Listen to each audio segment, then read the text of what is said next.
वाचालं पंगुं लंघयते गिरिं यत्कृपातमहं वन्दे परिमानन्दमाधवम्। गुरुर्ब्रह्मा गुरुर्विष्णु गुरुर्देवो महेश्वरा, गुरु साक्षात् परं ब्रह्म तस्मै श्री गुरुवे नमः। सर्वे भवन्तु सुखिनः, सर्वे सन्तु निरामया, सर्वे भद्राणि पश्यन्तु मा कश्चित् दुःखभाग् भवेत्। ओम शांति शांति।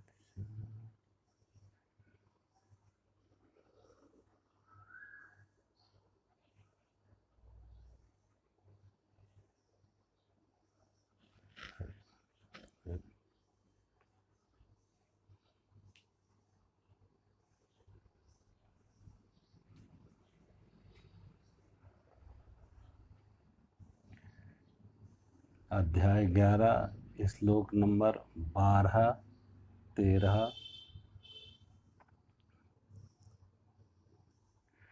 दिवि सूर्यसहस्रस्य भवेत् युगपत् उत्थिता, यदि भासदृशी स्यात् भासतस्य महात्मना। हे राजन, आकाश में 1000 सूर्यों के एक साथ उदय होने से उत्पन्न जो प्रकाश हो, वह भी विश्वरूप परमात्मा के प्रकाश के सदस्य कदाचित ही हो।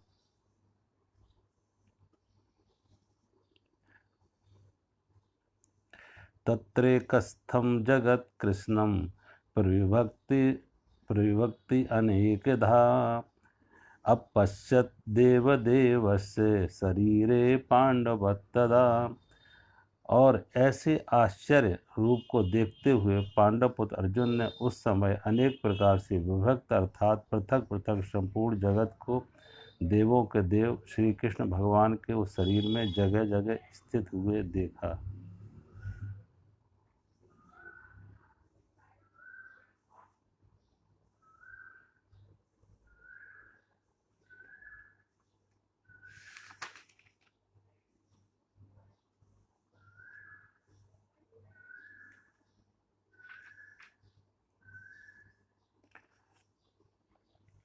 एक तो कल मैं जो बात कह रहा था कि संजय धृतराष्ट्र को ये बात कह रहा है, तो कल मैं कह रहा था कि धृतराष्ट्र को संजय ने कहा कि 1000 भगवान ने अपना जो विश्व रूप दिखाया अर्जुन को, उसमें 1000 सूर्यों के साथ उदय होने से जो प्रकाश उत्पन्न होता है, ऐसा प्रकाश देखा।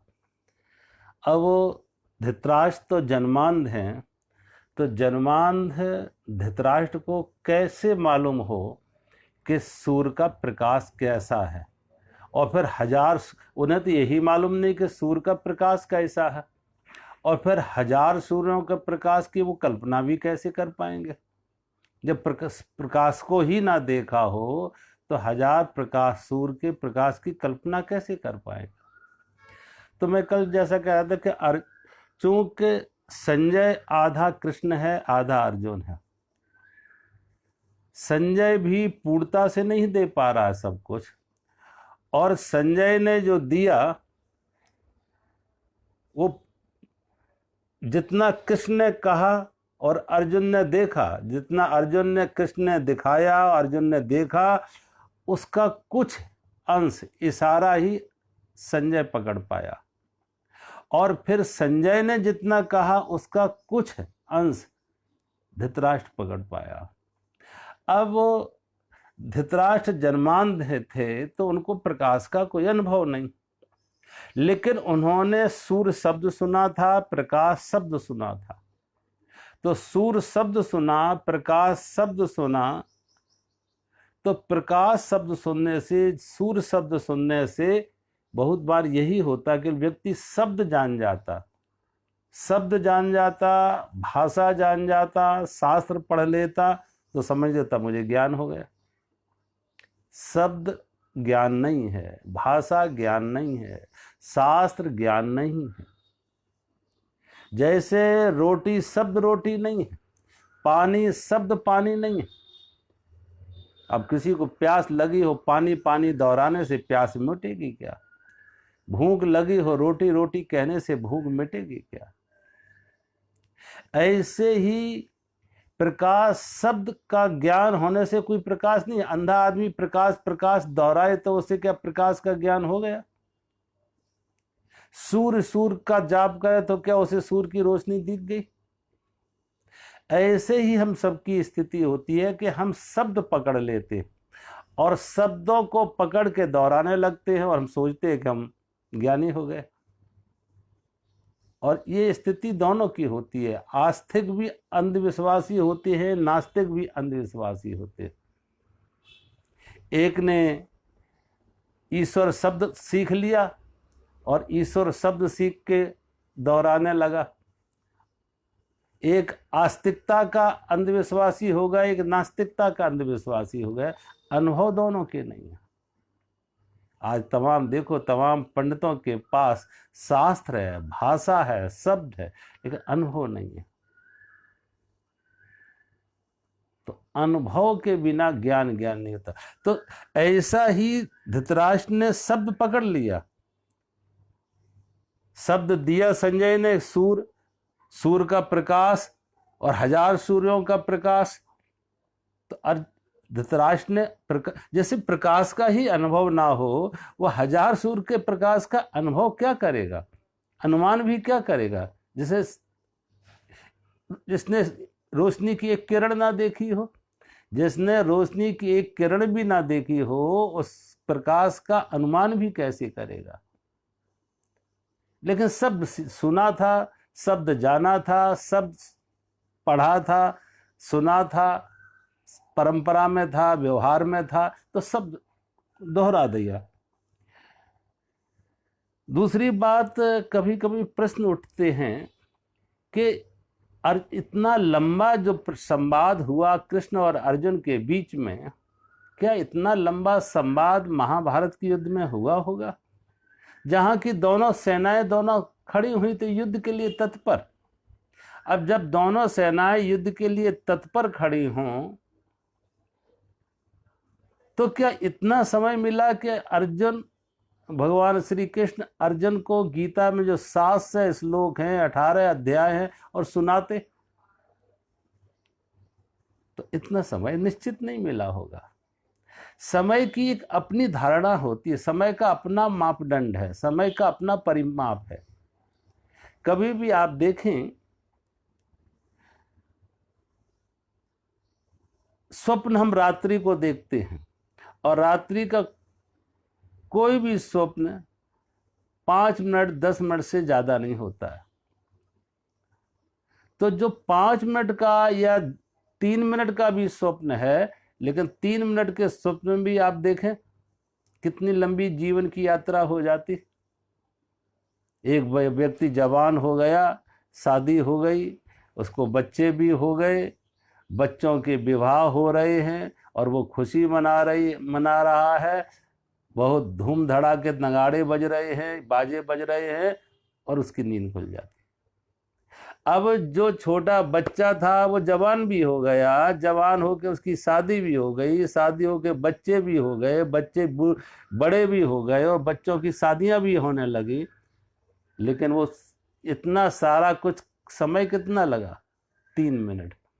3 मिनट में पूरा इतना लंबा स्वप्न चल गया। जो जीवन में कम से कम 30-40 साल लेगा, 50 साल लेगा, वो 3 मिनट में पूरा हो गया। तो वहां समय का मापदंड अलग है। कभी भी आप देखें, दुख का परिस्थिति हो तो समय लंबा महसूस होता है, और सुख की परिस्थिति हो तो समय कब कट जाता महसूस नहीं होता। ये हमारे मन की स्थिति पर निर्भर करता है। मन की स्थिति अनुकूल है तो समय बहुत जल्दी निकल जाता, और मन प्रतिकूल हो तो समय लंबा दिखता है, रात लंबी हो जाती है, समय लंबा हो जाता है। तो समय घड़ियों के अनुसार तो वही चल रहा है, लेकिन हमारी मन स्थिति उसके अनुकूल प्रतिकूल है, तो समय का मापदंड अलग हो जाता है। और फिर जो यहाँ पे जो कुछ कहा गया वो इशारों में कहा गया, इशारों में, क्योंकि पूरा कहने का कोई उपाय भी नहीं था, इशारे ही किए जा सकते थे। और कभी भी जिस किसी ने जाना है, जिस किसी ने जाना, पहले तो जिसने जाना वो कह ना सका, उसकी वाणी मौन हो गई, वाणी मौन हो गई उसकी, कह ना सका, क्योंकि कहने का कोई उपाय नहीं, कहने की कोई भाषा नहीं, कहने का कोई शब्द नहीं है। जो उसने जाना है वो शब्द में नहीं आ रहा पकड़ में, उसके लिए कोई भाषा नहीं है, कोई शब्द अनुकूल प्रतिकूल सही अनुकूल शब्द नहीं है, तो कहने का उपाय भी नहीं है। लेकिन फिर भी कुछ इशारे किए गए। अब कोई इशारा करे अगर चंद्रमा की तरफ, तो इसका यह नहीं कि उसका इशारा चांद तक पहुंच गया, वो इशारा है कि वो और आगे अपनी दृष्टि की गति को ले जाए, दृष्टि को ले जाए, तो चांद की रोशनी तक पहुंच सकता है। एक बार भगवान बुद्ध से कहते आनंद ने पूछा कि जो कुछ आपने जाना है सत्य को, ज्ञान को, क्या वो आपने सब कुछ बता दिया? सब कुछ आप कह सके, बता दिया सब कुछ आपने अपने शिष्यों को, जो भी आपने अनुभव किया था? तो कहते हैं भगवान बुद्ध ने, वन में विहार कर रहे थे, जंगल में विहार कर रहे थे, तो पतझड़ का मौसम था, तो कुछ पत्तियां उठा के जमीन से अपने हाथ में ली, कुछ पत्तियां वृक्ष की गिरी हुई पत्तियां उठाकर भगवान बुद्ध ने अपने हाथ में ली और आनंद से पूछा, आनंद बताओ मेरे हाथ में कितनी पत्तियां हैं? तो आनंद ने कहा 5-6 पत्तियां आपके हाथ में हैं, सिर्फ 5 या 6 पत्तियां ही आपके हाथ में हैं भगवान। और लेकिन इस जंगल में कितनी पत्तियां बिखरी हुई हैं, वृक्ष की कितनी पत्तियां इस जंगल में कितनी बिखरी हुई हैं? आनंद ने कहा वो तो अनंत है, अनगिनत है, अनंत है, उनकी तो कोई संख्या भी नहीं की जा सकती, इतनी है। तो भगवान बुद्ध ने कहा ठीक है, ऐसे ही वो ज्ञान तो अनंत है, लेकिन उस ज्ञान से जो मैंने थोड़ा बहुत प्रकट किया है, बताया है, वो ऐसे है जैसे मेरे हाथ में थोड़ी सी गिरी हुई पत्तियां हैं। जंगल की पत्तियां अनंत हैं, हमारे हाथ में जो आई हैं वो एक छोटी सी सीमा में है, थोड़ी सी संख्या है उनकी। ऐसे ही ज्ञान अनंत है, लेकिन जो कहा जा सका वो बहुत सीमित है, वो मात्र इशारे हैं।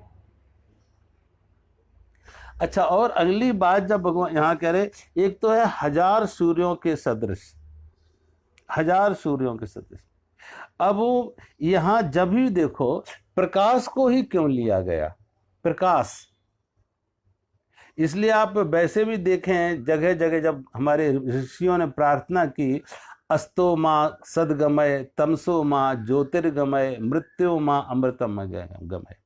सत्य का से असत्य से सत्य की तरफ, अंधकार से प्रकाश की तरफ, मृत्यु से अमृत की तरफ ले जाओ, ये ऋषि प्रार्थना करते हैं परमात्मा से।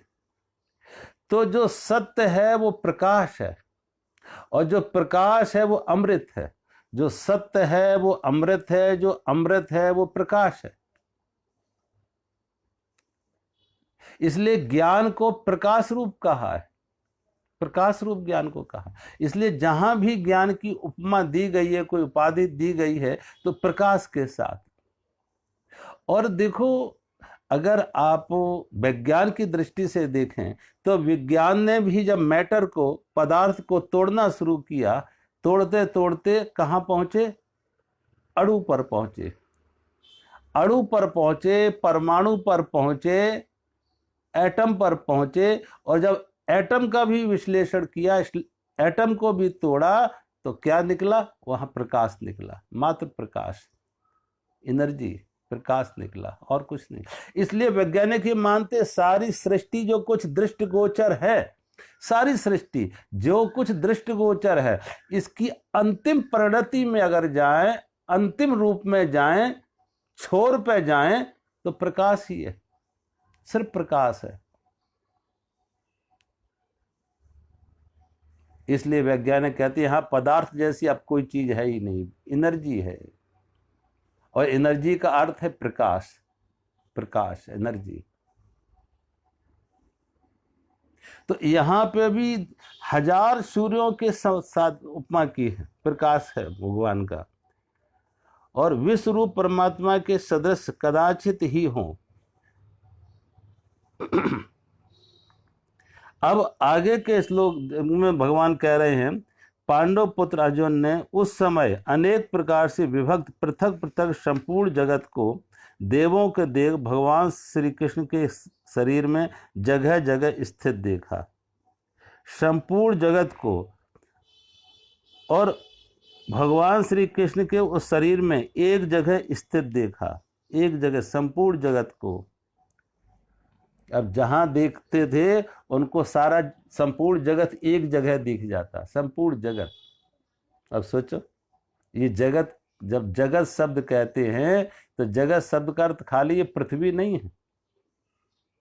ब्रह्मलोक, भूलोक, स्वर्गलोक, पाताल लोक, सारे लोग, सारे लोग, सारा ब्रह्मांड मिला दो, सारा ब्रह्मांड। कहते हैं आज के वैज्ञानिक खोज करके बताते हैं इस सारे ब्रह्मांड में लगभग इस पृथ्वी जैसी 50,000 पृथ्वी हैं।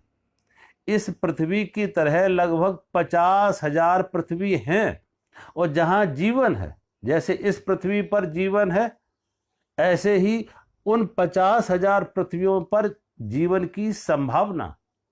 वैज्ञानिक कहते हैं 50,000 पृथ्वियों पर जमीन जीवन की संभावना। जैसे यहाँ मनुष्य हैं, पशु पक्षी हैं, वृक्ष हैं, ऐसे ही लगभग 1-2 पृथ्वी नहीं, 50,000 पृथ्वियां ऐसी है सारे ब्रह्मांड में जहाँ जीवन की संभावना है। आप सोचो, तो जब हम ईश्वर कहते हैं, परमात्मा कहते हैं, तो परमात्मा ईश्वर का शब्द है कि जिसने सारे ब्रह्मांड को व्याप्त किया है। वो खाली पृथ्वी की लोग नहीं दिख रहे, सारे ब्रह्मांड, सारा ब्रह्मांड, सारा ब्रह्मांड का दर्शन हो रहा है। अब जब सारा ब्रह्मांड का दर्शन हो रहा तो अर्जुन तो वही देखेगा जो वो देखना चाहता है, जो अर्जुन की समझ में आएगा, जो अर्जुन की बुद्धि में, पकड़ में आएगा। जिसे हम नहीं जानते, जिसे कभी नहीं देखा, उसे हम पकड़ भी ना पाएंगे। अब वहां है सब कुछ, लेकिन हम पकड़ किसके पाएंगे? स्मृति किसकी होगी? जिसे हम जानते हैं, जिसे हम पहचानते हैं, जिसके साथ हमने कोई शब्द जोड़ा है, जिस रूप के साथ कोई शब्द जोड़ा है, जिस रूप का पहले कभी कोई अनुभव किया है, जिसके बारे में सुना है, पढ़ा है, देखा है, उस शब्द को, उस विषय को, उस वस्तु, उस पदार्थ को ही हम पकड़ पाएंगे। तो भगवान के एक एक अंग में ब्रह्मांड के दर्शन हो रहे हैं। आप देखें, ठीक ऐसी ही बात रामचरितमानस में आती है कि रामचरितमानस में माता कौशल्या ने भगवान राम को स्तनपान करा के पालने में सुला दिया। और जब स्तनपान करा के पालने में सुला दिया तो माता कौशल्या मंदिर में पूजा करने आती। और जब मंदिर में पूजा करने आती तो कहते इसी बीच किसी कारण से उनको रसोई में जाना पड़ा। जैसे आजकल तो प्राय ही अनुभव लोगों को होते हैं कि हमारी माताएं बहनें रसोई में तो गैस के ऊपर कुकर चढ़ा के आ जाती और पूजा करने लगती कि जितनी देर में कुकर की दाल तैयार हो, सीटियां बजे, तब तक चलो ये पाठ कर लूँ मंदिर में बैठ के। तो पूजा करने लगती, पाठ करने लगती।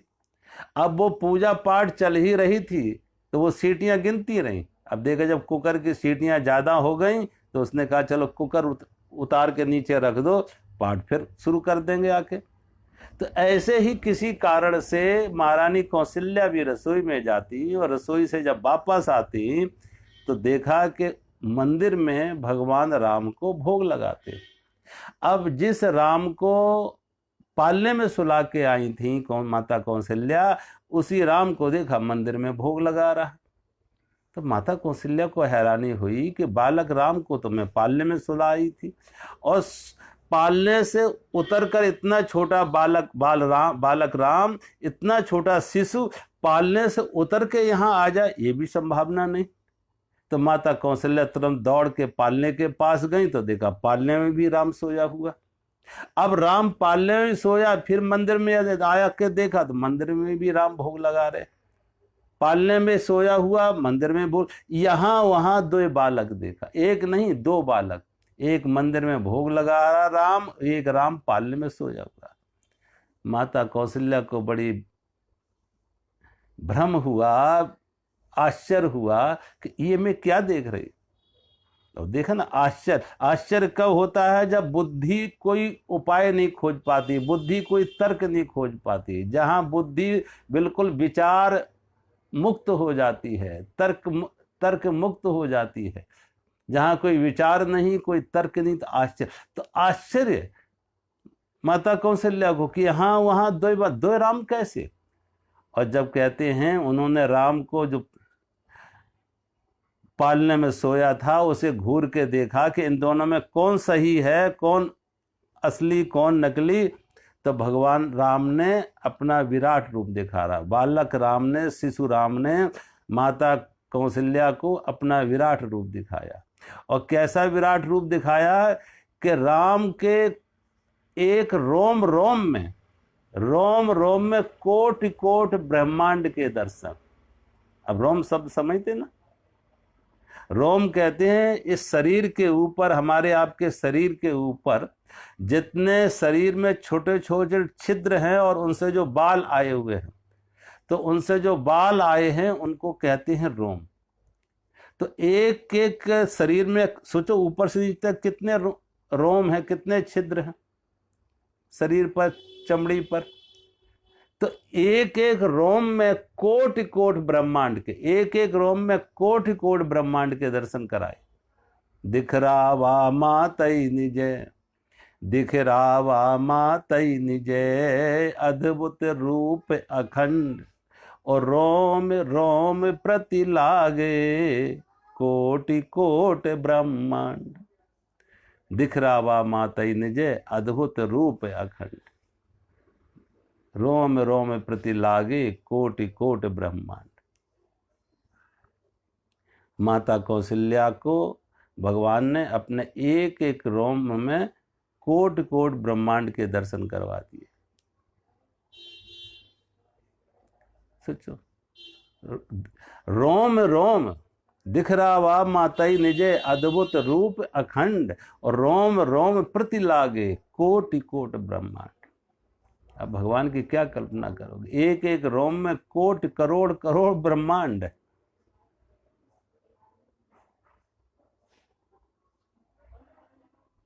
माता कौशल्या देख न सकी, आंख बंद हो जाती और भगवान से प्रार्थना की कि प्रभु ये भूल मेरी नहीं। माता कौशल्या को किस लिए भगवान ने अपना विराट रूप दिखाया कि माता कौशल्या भूल गई थी कि माता कौशल्या के गोद में जगत पिता खेल रहा। माता कौशल्या की गोद में जगत पिता खेल रहा, ये भूल गई थी। जब भगवान प्रकट हुए थे तो चतुर्भुज रूप में आए थे, शंख चक्र गदा पद्म चतुर्भुज रूप में। तो माता कौशल्या ने कहा प्रभु ये चतुर्भुज रूप नहीं चाहिए। एक माँ की ममता शिशु में होती है, पुत्र में होती है, पिता में नहीं। आप तो जगत पिता बनकर आए हैं और आपने वचन दिया था, जब मैं मन शत्रुपा थी, आपने वचन दिया था पुत्र बनकर आने की। तो माता कौशल्या ने प्रार्थना की थी प्रभु शिशु बनिए, आप शिशु बनिए कि मैं। माता तब बोली सुमत डोली, तजहु तात यह रूपा, कीजे शिशु लीला सो प्रिय शीला, ये सुख परम अनूठा, सुन वचन सुजाना रोदन ठाना, होय बालक सुर भूपा। भय प्रगट कृपाला दीन दयाला कौशल्या हितकारी हर्षित महतारी मुनि मनहारी अद्भुत रूप निहारी लोचन अभिरामा तन घन श्यामा निज आयुध भुज चारी माता पुन बोली सो मत डोली तजहु तात यह रूपा कीजे शिशु लीला सो प्रिय शीला ये सुख परम अनूठा सुन बचन सुजाना रोदन ठाना होय बालक सुर भूपा। भगवान जब प्रकट हुए थे चतुर्भुज रूप में आए थे, लेकिन माता कौशल्या का प्रभु चतुर्भुज रूप नहीं, पिता बनकर, अब तो जगत पिता बनकर आए, पिता बनकर नहीं पुत्र बनकर। तो माता पुन बोली सो मत डोले तजऊ ताती यह रूपा कीजे शिशु लीला, शिशु लीला आप शिशु बनकर आइए। तो जो चतुर्भुज भगवान थे वो छोटे शिशु बन गए, माँ की गोद में आ गए, और जब शिशु रोता है, बालक रोता है तो माँ स्तनपान कराती। ये सुख परम अनूठा, गोस्वामी जी रामचरित मानस लिखे, ये सुख परम अनूठा। एक माँ के लिए माँ का पूर्णत्व किसमें? स्त्री का पूर्णत्व है माँ बनने में। जब वो माँ बनती है, शिशु को स्तनपान कराती है, तो जीवन खिल जाता है, जीवन को पूर्णत्व की प्राप्ति हो जाती है। ये सुख परम अनूठा कहते हैं। ये सुख वही सुख जो कहते हैं ऋषियों को ब्रह्मानंद की प्राप्ति और माँ के पूर्णत्व की प्राप्ति पुत्र बनने में। तो माता कौशल्या की गोद में जगत पिता खेल रहे हैं, ये माता कौशल्या भूल गई। तो पुत्र की आसक्ति तो आ गई, लेकिन भगवान की भक्ति चली गई। पुत्र की आसक्ति आई, लेकिन भगवान की भक्ति चली गई।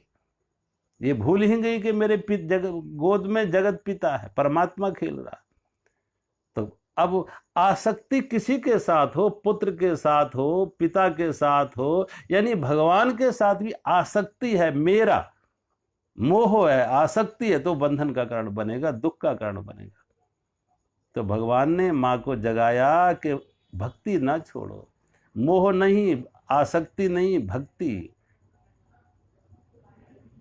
भक्ति से मुक्ति मिलेगी, आसक्ति से बंधन, आसक्ति से दुख, मोह से दुख।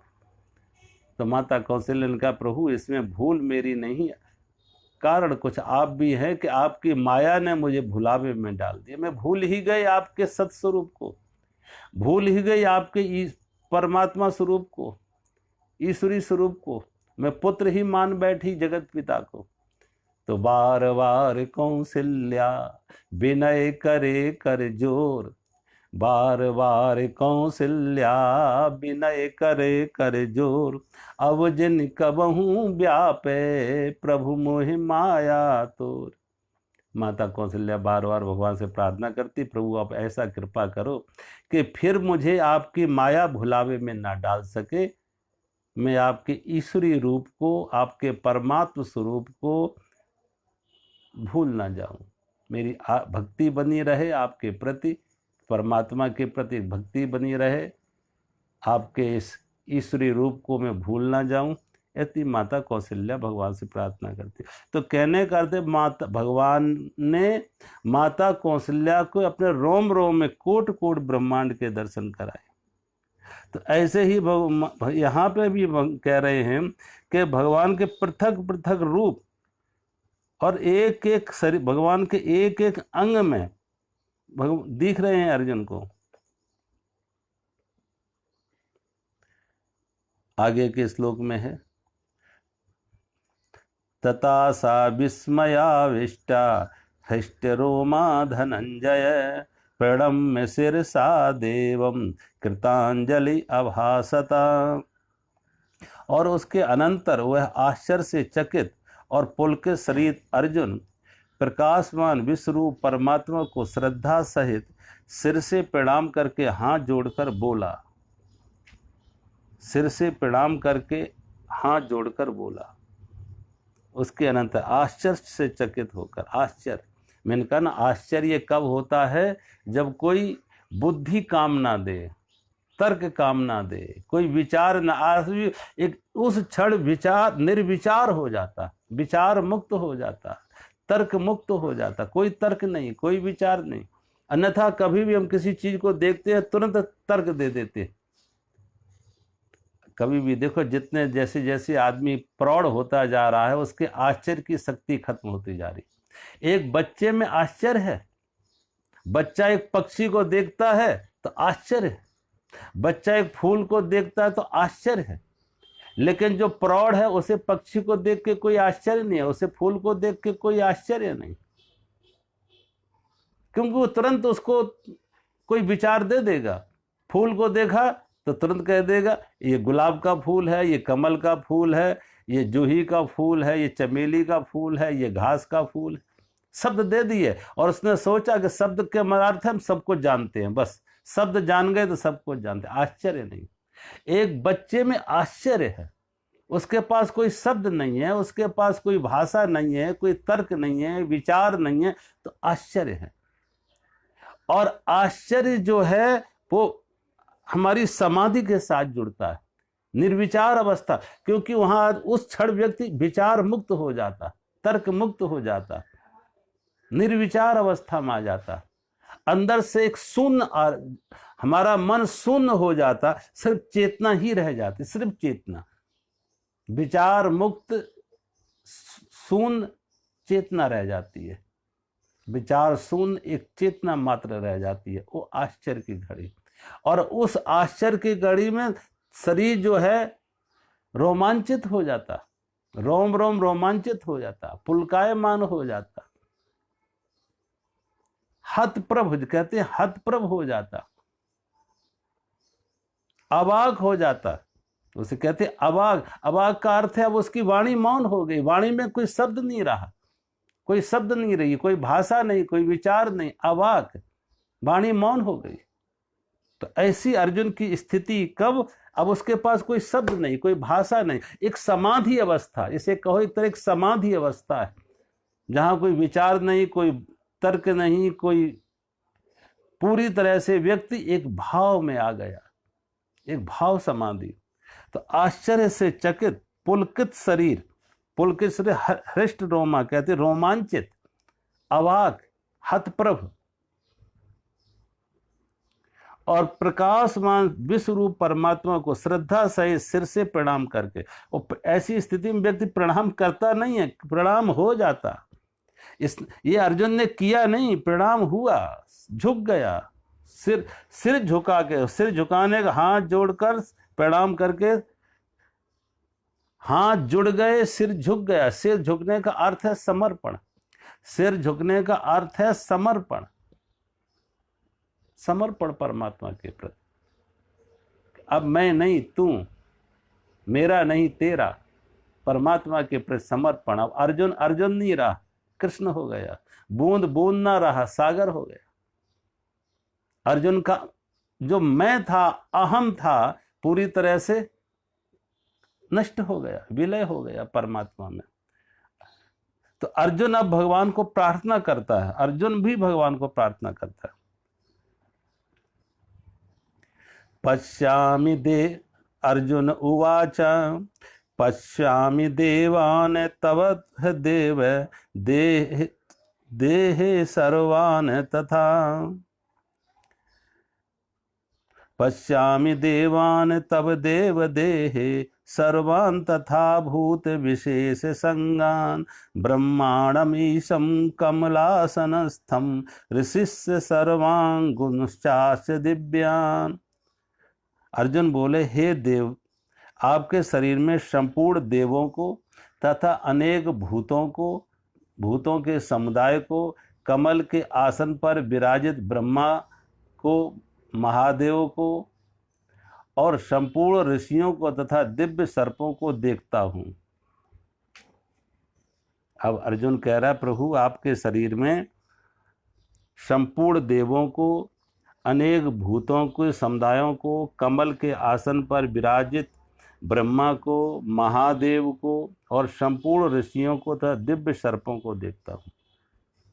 अब देखो, ये दो अतियों पर है, एक अति पर ब्रह्मा, दूसरे अति पर शिव। ब्रह्मा सृष्टि करने वाले हैं, सृष्टि के रचयिता हैं, और शिव संहार करने वाले। तो आदि ब्रह्मा से शुरू होता, अंत शिव से शुरू होता। और सारी कुदरत में देखें, सारी प्रकृति में देखें, दो ही छोर मिलेंगे, आदि और अंत, आदि और अंत। सारी प्रकृति, सारा कुदरत, सारा देखो आदि और अंत है। प्रगट होता, लय होता, प्रगट होता, लय होता। इन दोनों के बीच की दूरी को कहते, वो उसका एक तरह से जीवन है। और उसमें भी सब कुछ ठहरा नहीं, वो भी परिवर्तनशील है, सतत प्रवाहित है। सारी सृष्टि आदि और अंत में बटी हुई है। एक सागर में लहर बनती थोड़े समय के लिए है, फिर विलय हो गई।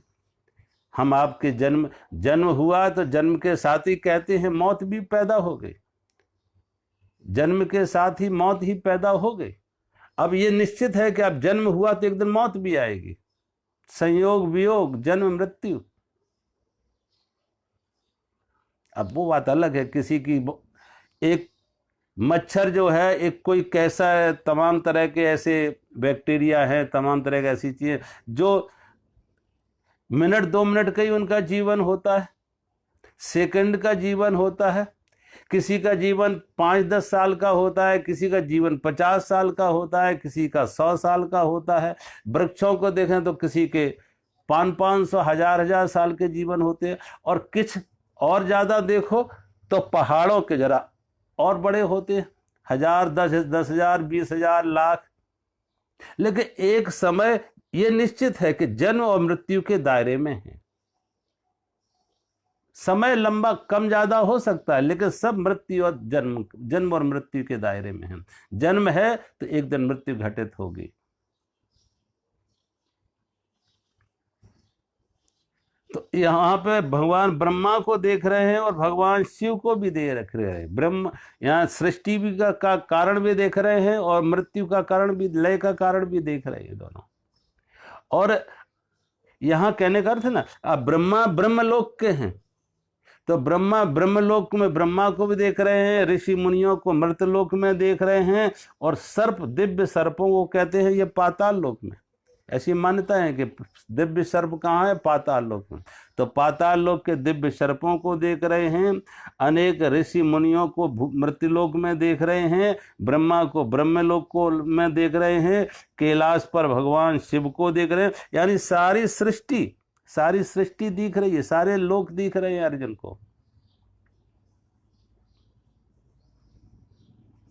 अर्जुन को सारे लोक भगवान के, सारे रूप भगवान के अर्जुन को देख रहे हैं।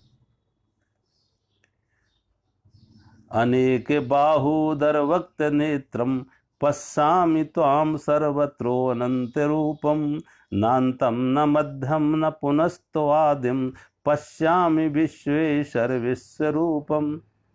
और हे संपूर्ण विश्व के स्वामी, आपको अनेक भुजा, पेट, मुख और नेत्रों से युक्त तथा सब ओर से अनंत रूपों वाला देखता हूँ।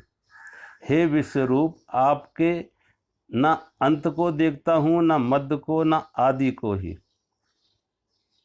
संपूर्ण विश्व के स्वामिन, आपको अनेक भुजा, पेट, मुख और नेत्रों से युक्त तथा सब ओर से अनंत रूपों वाला देखता हूँ।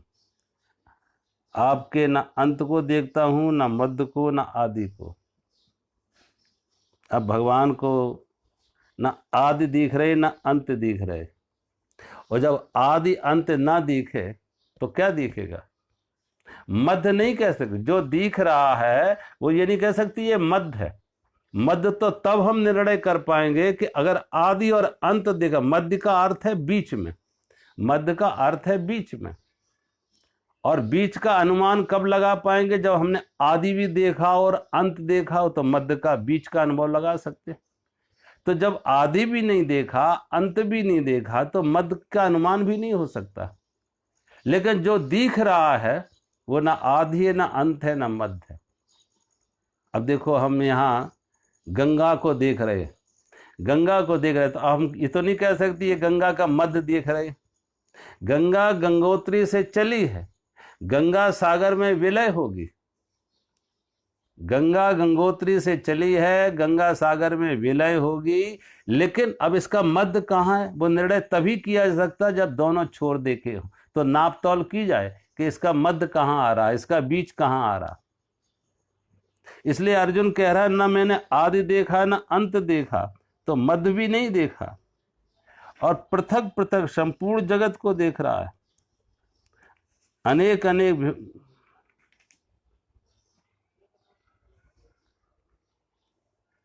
भगवान के अनेक अनेक रूपों को, अनेक अनेक अंगों को देख रहा है। अगले श्लोक में वो देख रहे हैं, किरीटिनम गदिनम चक्रणम च तेजो राशिम सर्वतो दीप्तवनंतम पश्यामि त्वाम दुर्निरीक्षम समन्ता दीप्तान लाग धृति अप्रमेयम।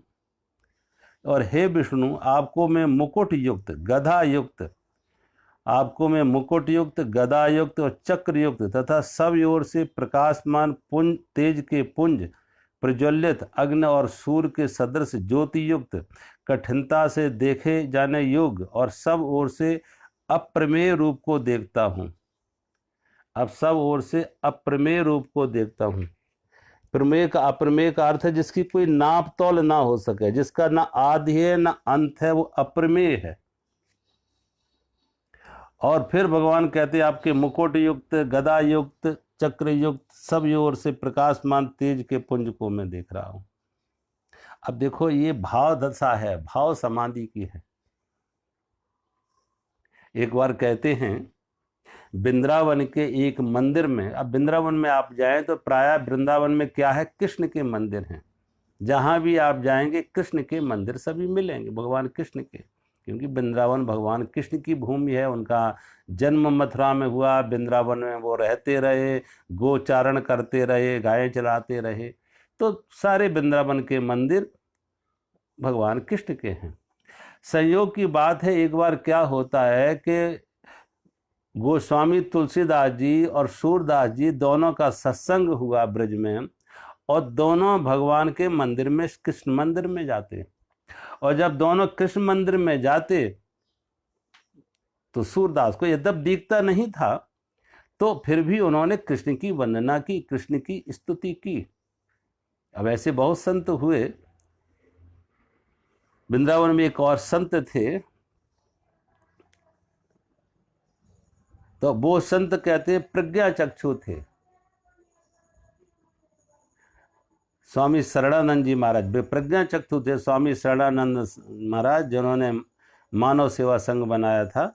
तो स्वामी शरणानंद जी नित्य कहते हैं भगवान के दर्शन करने के लिए बिहारी जी के मंदिर में जाते थे। एक दिन बहुत बारिश हो रही थी। उन्होंने कभी, जब तक वृंदावन में जब भी रहेंगे तो नियमित उनका नियम था कि नित्य भगवान के दर्शन करने मंदिर में जाते हैं। एक दिन बहुत बारिश हो रही, भीड़ भाड़ ज्यादा मंदिर के अंदर, लेकिन बाबा आ गए। तो किसी ने पूछा, बाबा आप इतनी भीड़ भाड़ में, इतनी तेज बारिश में भी आप भगवान के लिए मंदिर में कैसे आ गए, क्यों आ गए?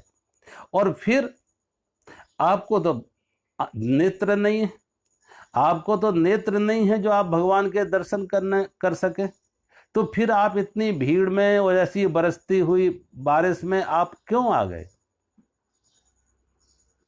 तो कहते हैं स्वामी शरणानंद जी ने कहा कि देखो, मुझे मालूम है कि मुझे नेत्र नहीं है, मुझे मालूम है कि मुझे नेत्र नहीं है, लेकिन जिसके पास मैं उन्हें नहीं देख पाऊंगा, ये बात ठीक है कि मैं उन्हें नहीं देख पाऊंगा, लेकिन वो तो मुझे देख लेंगे, वो तो मुझे देख लेंगे कि मैं आया हूं।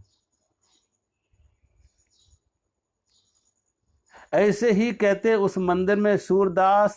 अब ये भक्ति का भाव है कि हम परमात्मा के नजदीक गए, परमात्मा हमने देखा या ना देखा, परमात्मा ने तो हमें देखा। और हम परमात्मा को, हम ऐसा भक्त जो होता है उसके अंदर भाव है, वो बाहर की आंखों से नहीं देखता, वो भाव की आंख से देखता है, वो अंदर की आंख से देखता है, वो उसके पास दिव्य चक्षु होते हैं। ऐसे संतों के पास दिव्य चक्षु हैं, वो अंदर के रोशनी में देखते हैं, अंदर की नेत्र से देखते हैं। तो कहते हैं सूरदास तो तुलसीदास दोनों एक मंदिर में गए, कृष्ण का मंदिर। सूरदास ने प्रार्थना की भगवान कृष्ण की, लेकिन तुलसीदास शांत खड़े, तुलसीदास ने कोई प्रार्थना नहीं की। जब तुलसीदास ने कोई प्रार्थना नहीं की तो सूरदास जी ने कहा, तुलसी आप भगवान के लिए प्रार्थना नहीं करोगे, आप प्रार्थना भगवान के लिए नहीं करोगे? तो गोस्वामी तुलसीदास जी ने कहा, देखो सूरदास जी, मेरे इष्ट तो भगवान राम हैं, मेरे इष्ट भगवान राम हैं, तो मैंने तो ये मस्तक सदा भगवान राम के आगे झुकाया, किसी और देव के लिए नहीं। इसलिए कहते ना, साधना में मंत्र एक हो और इष्ट भी एक हो।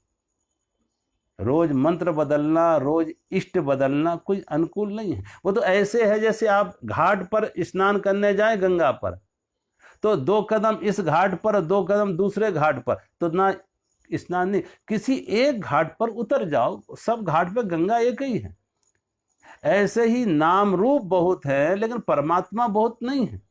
चाहे वो राम के रूप में से पहुंचो तो भी उसी परमात्मा पर पहुंचोगे, कृष्ण के घाट से जाओ तब भी उसी परमात्मा में पहुंचोगे।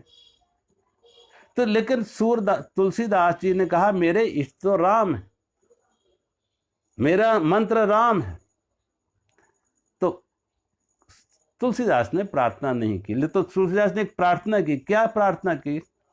कहा, प्रभु एक भक्त का भाव है कि मैं अपने इष्ट राम के सामने सिर झुकाएंगे, और मुझे मालूम है जो राम है वही कृष्ण है, जो कृष्ण है वो राम है, दोनों में कोई भेद नहीं है, फिर भी एक भक्त का भाव है।